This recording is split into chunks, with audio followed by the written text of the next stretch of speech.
Muito bem, agora entrando na reta final do nosso encontro Mulheres com Você, aqui na Imagem da Cidade, e assunto em pauta envolvendo a segurança nos condomínios. Assunto muito importante, necessário e ao mesmo tempo também trazendo esse despertar até para quem não mora em condomínios, mas claro, vai visitar, vai ter algum encontro especial, vai ouvir falar. E ao mesmo tempo aqui, a gente coloca então essa temática em evidência com o meu convidado, Dr. Felipe Ferrarese, que é advogado especialista em direito condominial.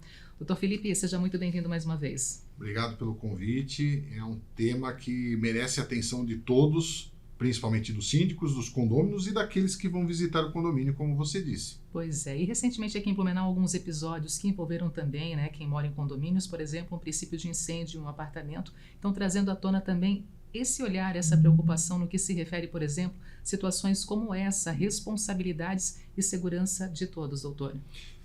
Esse episódio, por sorte também, infelizmente não teve vítimas, só danos materiais, mas ele acende liga o alerta com relação principalmente ao condomínio, ao síndico, nos sistemas, nos chamados PPCIs, que são os Programas de Prevenção de Combate a Incêndio, combate ao incêndio e os seus elementos, os famosos extintores de incêndio, mangueiras, todos aqueles equipamentos que compõem essa obrigatoriedade legal e que precisam estar em funcionamento para atender esse tipo de ocorrência.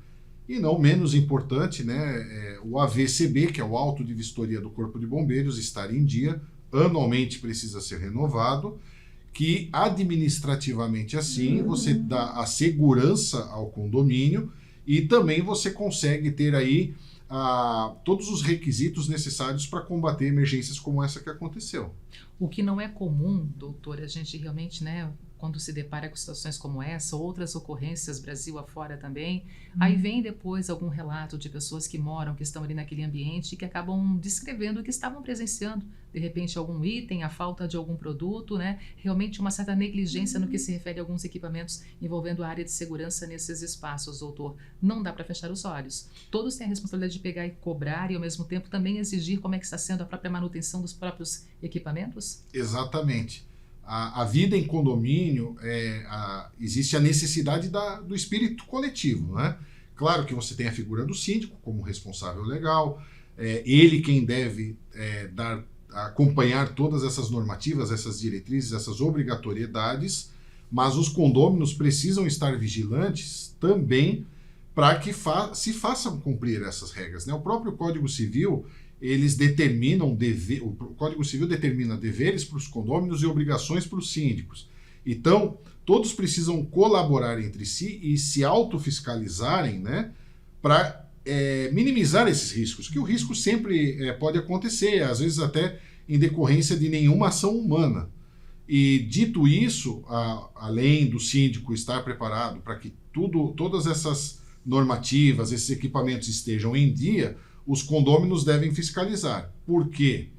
Caso o síndico não dê a devida atenção, seja relapso, os condôminos podem sim exigir as manutenções e todos que esses procedimentos sejam acompanhados. E aí, caso o síndico não o faça, os condôminos podem aí, de acordo com o Código Civil também, convocar uma Assembleia Geral por 1/4 dos moradores, dos condôminos, e deliberar em assembleia essas medidas. Se o síndico não faz, vamos nós fazermos, por aqui. Deliberar em assembleia, aprovam-se os gastos, as manutenções e coloca tudo isso em dia em funcionamento. E chegando nesse ponto, evidentemente que uma conduta dessa até poderia resultar na destituição do próprio síndico. O contrário também é verdadeiro. O síndico, estando atento, querendo fazer essas implementações, que evidentemente vai mexer com o bolso de todo mundo, e a segurança e a vida das pessoas não tem preço. Então, ele, na posição de síndico, fazendo todas essas implementações, mas não tendo o respaldo jurídico da Assembleia Geral para isso, para que assim funcione, eu recomendaria que ele renunciasse, porque a responsabilidade do síndico é enorme, mas sempre aquele diálogo com os condôminos para que entendam a importância e a segurança vem em primeiro lugar. Quando o senhor fala em responsabilidade enorme do síndico. Qual é o peso dessa responsabilidade? Quais são realmente, né, as cobranças feitas e depois também que podem acarretar em consequências envolvendo a figura do síndico nesses espaços? Vamos imaginar até uma situação de incêndio, né, que é o que a gente está tratando. A partir do momento, todo incêndio ele vai ter uma conclusão do Corpo de Bombeiros, uma conclusão técnica, uma espécie de laudo, né, onde eles fazem as constatações da origem, do incêndio, o que estava em funcionamento, o que precisou ser utilizado, se não precisou ser utilizado nenhum equipamento lá do PPCI e por aí vai. Então a responsabilidade do síndico ela está diretamente vinculada a isso. Por exemplo, se parte desses elementos combativos do incêndio não estavam funcionando e eles eram necessários até mesmo para apagar as chamas e tudo mais, você vai fazer depois uma mensuração de quanto isso financeiramente, de que forma isso vai atribuir a responsabilidade, e a responsabilidade vai recair sobre o síndico pessoalmente, ou seja, vamos imaginar que o AVCB não está em dia, que o extintor está vencido e que tiveram várias dificuldades para o Corpo de Bombeiros combater o fogo porque não puderam se utilizar desses equipamentos dentro do condomínio. Isso tudo fica relatado nesse laudo, né, digamos, técnico do Corpo de Bombeiros, e aí depois, numa apuração desses danos, o síndico, como gestor e responsável civil, vai responder pessoalmente por essas despesas, por essas indenizações. E quando esse problema, doutor, ele começa dentro do apartamento, na área particular ali do espaço, né, de um condomínio, como estamos falando, também sobre responsabilidades, a quem recorrer, como também fazer cobranças quando se tem ali, por exemplo, o início aqui, mais uma vez colocando em evidência, de repente um princípio de incêndio, até mesmo um incêndio, partindo originário dentro de um apartamento. Constatando-se, né, que a origem foi dentro de um apartamento, evidentemente que por uma negligência do proprietário, né, se constatou alguma coisa que foi o causador do incêndio. Então, isso ainda é passível de apuração. A responsabilização direta, num primeiro momento, é do proprietário, né? Ele vai responder tanto pelos danos das áreas comuns, quanto de eventuais outros condôminos que tiveram o fogo atingido nas suas unidades privativas. Sempre lembrando, né, a importância do seguro residencial para se poder contemplar depois essas indenizações. Então, essas pessoas, né, proprietárias, elas vão responder diretamente, mas naquela situação do condomínio também não ter a regularização do seu programa de combate ao incêndio e do AVCB, ele pode também vir a responder proporcionalmente a esse incêndio, tá? O que as pessoas precisam entender é que todo cuidado é pouco. Então, instalações, manutenções serem feitas com profissionais qualificados, né? O síndico sempre estar atento e fazer comunicados aos condôminos sobre a utilização de determinados equipamentos, sobre a manutenção desses equipamentos. Por exemplo, tem condomínios na cidade de Blumenau que existe uma obrigatoriedade dentro do condomínio para que se utilize fogões elétricos, porque não é abastecido de gás e outras questões técnicas muitas vezes. E aí pode morar o perigo, né? Dependendo do mau uso ou de um equipamento que não tenha certificações técnicas, como por exemplo o Inmetro, e aí um apartamento pode ser o potencial causador de um desastre, né? Vamos lembrar aquela fatídica situação em São Paulo, né, do condomínio Joelma, que foi justamente onde até uma situação que ficou pela memória, que o fogo foi tão grande, o incêndio foi de tal magnitude que as pessoas até acabaram se jogando do prédio, né? A partir dali é que se criou a consciência de estabelecer normas técnicas voltadas do Corpo de Bombeiros para combater e para evitar a propagação de incêndios. Então isso já está muito maturado, já está muito amadurecido legalmente e tecnicamente, mas, de novo, a vigilância e o cumprimento e a cobrança são das pessoas. E às vezes um simples carregador de celular pode fazer um grande estrago. Já tivemos também ocorrências relacionadas justamente ao carregador do celular e ao mesmo tempo veio também as consequências, né, doutor? É um ótimo exemplo o famoso carregador de celular, né, que fica lá ligado... Dia, noite e dia. Noite e dia, ligado na tomada, às vezes bota ali do lado da cama e o cabo fica ali próximo das cobertas ou próximo da cortina, né? E aí é importante fazer falar um detalhe sobre a questão de alguns meios de transporte elétricos, por exemplo, patinete elétrico, né? Onde as pessoas acabam levando essa bateria para dentro do apartamento para carregá-la, né? Ou muitas vezes eu via alguns condôminos levando o patinete inteiro para dentro do apartamento e fazendo o carregamento lá. É claro, a gente vê algumas notícias e isso dentro do contexto acabam sendo episódios excepcionalíssimos, mas é mais um ponto de atenção, algo a se observar, né? Como tantos outros, né? As instalações elétricas, elas demandam aí todo materiais de qualidade, toda uma orientação técnica, né? Para justamente evitar, sob pena de você justamente causar esse problema dentro do seu apartamento e expandir isso, aí depois acaba virando um desastre total, não só daquilo que você perdeu, mas muito provavelmente também das áreas comuns, lembrando que as fachadas, a estrutura do prédio, né, as colunas, isso são áreas comuns, né? E aí o fogo é intenso, acaba comprometendo e até muitas vezes botando em risco a estrutura do prédio. Doutor Felipe, por falar em botar em risco, um caso também aqui em Blumenau, mas a gente vai puxar esse caso para o gancho, a questão crianças agora durante férias, inclusive. Tivemos também um episódio aqui em Blumenau em que uma criança, pequenininha ali, ela arremessou uma bicicleta, se não me engano, do 5º andar. Felizmente também não tivemos maiores consequências, não tivemos vítimas relacionadas a isso, mas ao mesmo tempo acendendo um alerta, preocupações justamente nesse espaço, janelas, varandas. Como assim arremessar algo do 5º andar e o que poderia ter acontecido numa situação como essa, né? Também orientações para a gente poder colocar em evidência agora, porque vem as férias de julho, são as férias escolares já movimentando aqui as nossas famílias e muitos estarão recebendo também familiares nos seus espaços, nos seus apartamentos. É muito importante, sem dúvida nenhuma, agora falando da segurança das crianças, né? De novo, isso depende de uma atenção diretamente, né, dos pais, né? O Código Civil, de novo, ele determina que os pais são responsáveis pelos seus filhos, etc. E o condomínio também observar, né?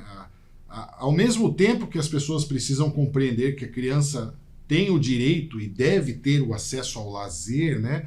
Às brincadeiras, ao desenvolvimento infantil, isso dentro do condomínio tem uma certa relativização. Por quê? Evidentemente que o condomínio deve ter áreas específicas para brincar, né? Os famosos playgrounds, entre outras áreas, brinquedoteca, para que esse direito seja exercido. Mas, ao mesmo tempo, a segurança vem em primeiro lugar. Então, o que eu estou querendo dizer com isso é que as crianças precisam estar sob os cuidados de um adulto. Ah, mas o filho da vizinha tem 12 anos e leva o meu de 5 e ele se cuida. Não é menor de idade. Então, não tem exceção.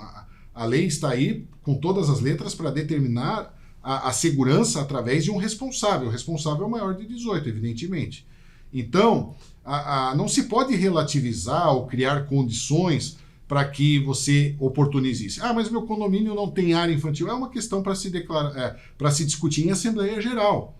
E não, por exemplo, vamos deixar a criançada brincar ali de bicicleta, skate, na garagem do condomínio, porque muitas vezes é ali que acontece o acidente, né? Não consegue se observar, pode acontecer algum atropelamento, ou situações assim muito arriscadas, então os pais são responsabilizados, né, legalmente em primeiro lugar, o síndico precisa estar atento, e no caso da negligência dos pais, né, de não vigiar os seus filhos, não estar atento a essas questões, o síndico deve notificar os pais, relatando a ocorrência, e para que evidentemente não se repita, e tomar as sanções administrativas, né, dentro do que prevê a convenção ali do condomínio, para que você cumpra todos os direitos das crianças e que os pais sejam chamados à responsabilidade. Aquelas telas de segurança que a gente também vê com muita frequência nos apartamentos, né? É uma obrigação, é uma escolha, opção, uma necessidade? Como é que a gente pode pontuar também aqui a instalação dessas telas de segurança? Exato. Como você tinha comentado antes, nós tivemos um episódio que uma criança arremessou uma bicicleta bem pequena pela janela e, por sorte, não pegou em ninguém, não estragou, não teve danos materiais, né? Não teve danos a nenhuma pessoa, mas é um alerta, né? Porque a criança muito provavelmente estava desassistida, né? E não havia tela. A tela, muitas vezes a sua obrigatoriedade vai estar prevista na convenção do condomínio. É importante dizer que a instalação de tela não altera a fachada do condomínio, é uma excepcionalidade quando se trata de segurança, de que isso não compreende alteração de fachada, portanto pode ser instalada assim. O que o condomínio pode fazer no máximo é determinar algum padrão, eventualmente de cor ou até de material com relação ao que deve ser instalado para ter uma certa padronização. Mas os pais, embora não haja uma obrigatoriedade legal, é altamente recomendado, e algumas convenções até acabam exigindo, e aí na exigência deve se cumprir, que elas sejam instaladas justamente para evitar. Ali foi uma bicicleta, em outra situação pode ser uma criança caindo do andar, né? E acaba sendo um elemento de segurança fundamental. Numa situação dessa do condomínio, o síndico tem toda a prerrogativa legal de notificá-los, registrar a ocorrência, para que eles tomem essas providências, principalmente com instalação da rede, ou então que não se repita, porque ocorrendo algo mais grave, não claro, evidentemente que tem toda a questão relacionada à criança em si, mas também vai ter a estigma do condomínio, de que isso aconteceu dentro do condomínio. Ah, mas o síndico não viu, ele já foi alertado várias vezes pelo condômino tal, pelo condômino tal. Então, os condôminos também precisam ir à frente e tomar providências, exigir do síndico e também dos pais dessa criança que tomem as medidas e que isso não volte a se repetir. Quando isso acontece, de repente não se ouve, tenta-se mudar essa realidade, a quem recorrer? Se o síndico de repente não está naquele momento ali também, dando atenção, dando realmente o devido respaldo, a quem recorrer? Quais são os caminhos, legalmente falando, para fazer denúncias como essa, por exemplo, dessa falta de segurança em ambientes ali envolvendo condomínios? Quando se tratam de crianças, evidentemente que todos da gestão condominial, é válido você, tanto síndico, subsíndico, conselheiros, você noticiá-los da ocorrência, os pais, evidentemente, numa situação com o menor, Em últimos casos, onde você constata uma negligência com relação à criança, você tem aí como recorrer às autoridades relacionadas, ao conselho tutelar também, fazer eventualmente alguma denúncia nesse sentido, mas em situações extremas, para chegar nesse ponto, E também, não menos importante, uma notificação, e dependendo do contexto do que ocorreu, aí, em últimos casos, dependendo do conjunto ali do que se está tratando e das provas, até eventualmente uma ação judicial. Com relação ao incêndio, não menos importante também, você tem a corporação, o Corpo de Bombeiros, que podem receber aí denúncias relacionadas à negligência do síndico, e essas medidas assembleares, de convocação de assembleia, e em últimos casos, dependendo da gravidade, que daí precisa de uma análise jurídica, específica de cada caso, para daí então você eventualmente manejar uma notificação ou até mesmo uma ação judicial.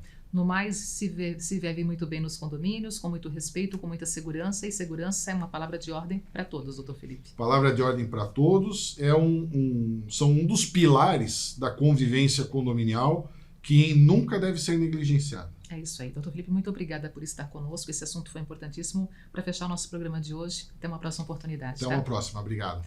Terminando aqui o nosso encontro, muito obrigada para você que também esteve do outro lado, nos acompanhando, recebendo aqui os nossos convidados e os assuntos colocados em evidência no programa de hoje. Quero também deixar aqui um abraço todo especial para a equipe da loja Maria Tereza Moda Mulher, a minha parceira, a loja que me veste aqui sempre nessa parceria com a TV Galega, através da loja Maria Tereza Moda Mulher, equipe nota 10, ali na Floriano Peixoto, bem na região central de Blumenau. Um abraço a todos, tá? Mais uma vez, muito obrigada, fiquem com Deus e até a próxima quarta em mais uma edição do nosso encontro Mulheres aqui na nossa TV Galega.